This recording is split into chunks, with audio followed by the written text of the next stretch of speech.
Hi everyone, it's Christine from the Granville branch of Kent District Library, and I'm here to tell you about a couple of realistic fiction books that I read over the summer and that I think you might really like. My friend Library Llama is not here with me right now, but does say hello to everyone.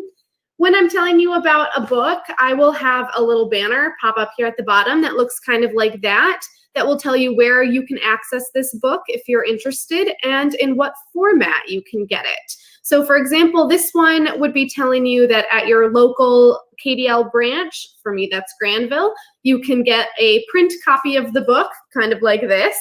But through our Hoopla app, you would be able to get an ebook or an e-audio book.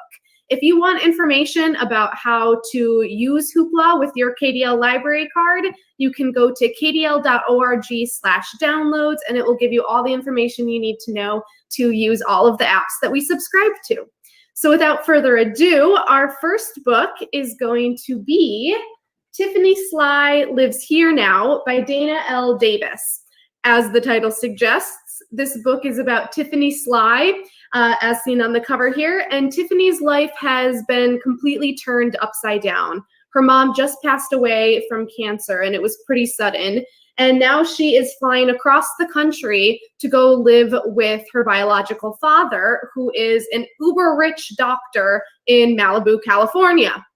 The catch is that Tiffany has actually never met this guy before. His name is Anthony Stone. In fact, Tiffany actually just found out that Anthony exists. Growing up, she had always thought, that she didn't have a dad. So it was kind of big news to find out that she does. And now she has to fly across the country to go live with him. But when she arrives in Malibu to her new mansion, there is another catch, which is that not only does she have this father that she never knew existed, she also has a stepmother, and not just one, not just two, not just three, but 4 half-sisters. There's 2-year-old Pumpkin, whose autism the family doesn't really quite understand yet. There are the 12-year-old twins, Nevaeh and Heaven, who seem to actually be kind of cool, maybe even a little excited about having another sister.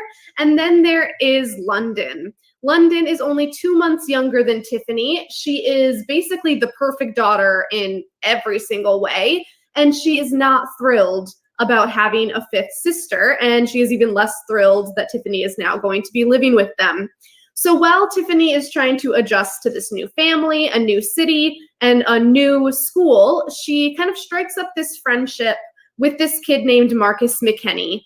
And Marcus is an outsider, which is kind of why he and Tiffany end up immediately start becoming friends.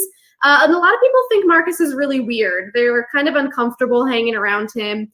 He wears gloves like 24/7. He paints his face white, and he speaks very formally for a teenager. But he also has these really interesting ideas about the world around him, which Tiffany finds fascinating. So there's actually kind of a third catch going on here, which is that Anthony Stone might not actually be Tiffany's biological father. There is another man. His name is Xavier Zavion, which I think we can all agree is just about the coolest name for a character ever. But Xavier's really sure that Tiffany is actually his biological daughter. And so in 7 days, he's going to file documents with the court to kind of force everyone to get a paternity test so they can figure out who her father actually is. Tiffany has no idea what the results of that test are going to be. Just a couple months ago, she had no idea that either of these guys existed. And right now, she's not even sure who she hopes her biological father will end up being. She and Anthony really don't have much in common, and she's kind of fed up with a lot of his rules and a lot of his opinions that she doesn't really agree with. Xavier, on the other hand, seems pretty laid back. He seems interested in actually getting to know Tiffany and in hearing her opinions about the world. But if Xavier's her father, that will mean another move, and she'll be moving again away from this life that she is just kind of starting to adjust to. This book covers family, friendship, loss, and anxiety. It's really heartfelt. It's really charming. I found it really hard to put this book down, and I think it's because the characters are so compelling. Each one has their own strengths and weaknesses. They have their own ideas about the world based off of the things that they've experienced in their life, and they just feel really authentic, and you can't help but get invested in their stories. I also listened to this book on audio through the Hoopla app, so I can attest to the fact that Dana L. Davis is not just a great author, but also a great audiobook reader, because she actually reads the book herself, which I love. So this was one of my favorite books that I read over the summer, and I really hope that you give it a try and that you love it as much as I do. The next book that I have for you today is The New David Espinosa by Fred Aceves, and it's about David Espinosa. Shocker, I know. And David has one goal over the summer, and that's to bulk up. He's always been really thin, and he's really uncomfortable in his own body. And he kind of gets to a breaking point when one day in the locker room, one of his classmates slaps him to the ground, and another classmate catches it on camera, and the video ends up going viral. So David has decided that it is time to make a change. He is going to spend all summer working out and following a really strict diet plan or meal plan.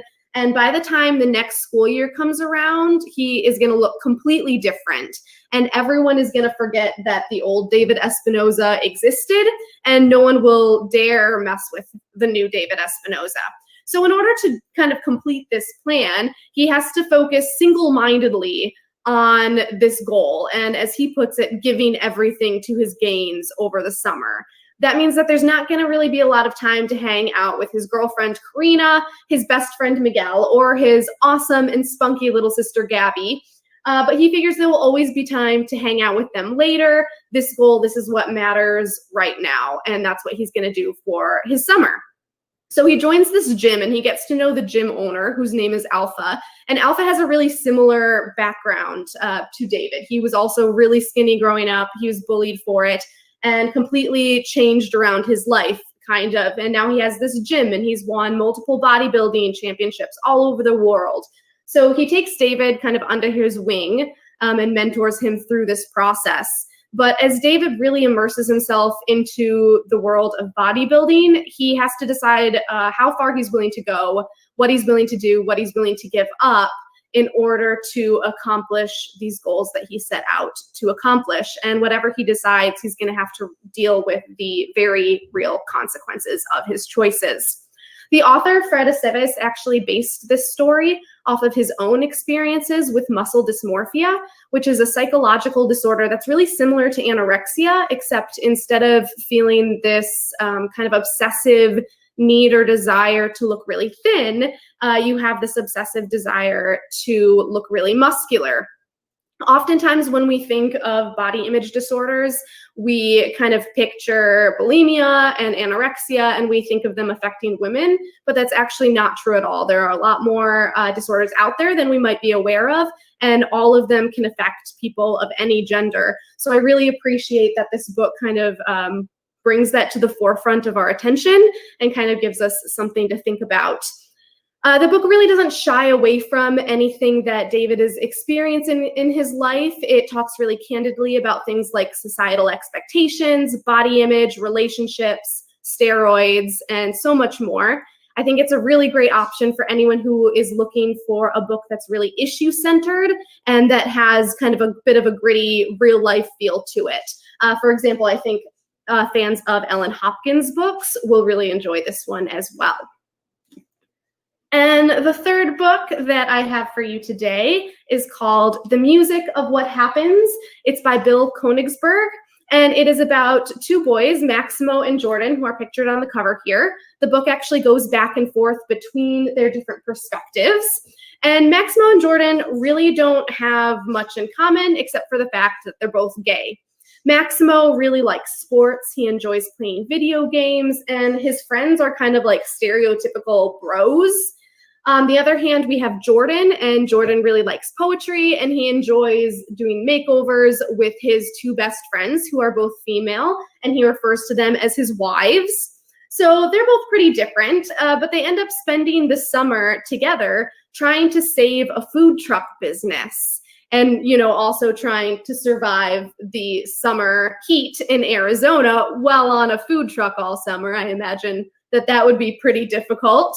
But this book is fantastic. It's really this great love story between the two of them, while you also get to see them handling these difficult issues in their own personal lives. These heavy issues include sexual assault, grief over the loss of a parent, as well as what it's like to live with a parent who has a mental illness. So I do want you to know that those things are addressed in this book when you're deciding whether or not it's going to be a good fit for you.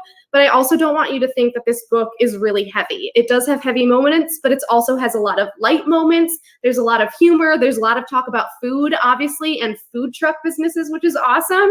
And there's just a great love story. It has like this feeling of being a very quintessential or perfect summer read. So I hope that if you choose to read it, you really enjoy it. That is it for my book talks, and this is actually the last book talk that we are doing over the summer, but have no fear, we will be back in the fall on September 5, which is a Saturday, so same time, same place, and we'll have a lot more books to tell you about later this fall. Have a great week and a great start to the next school year.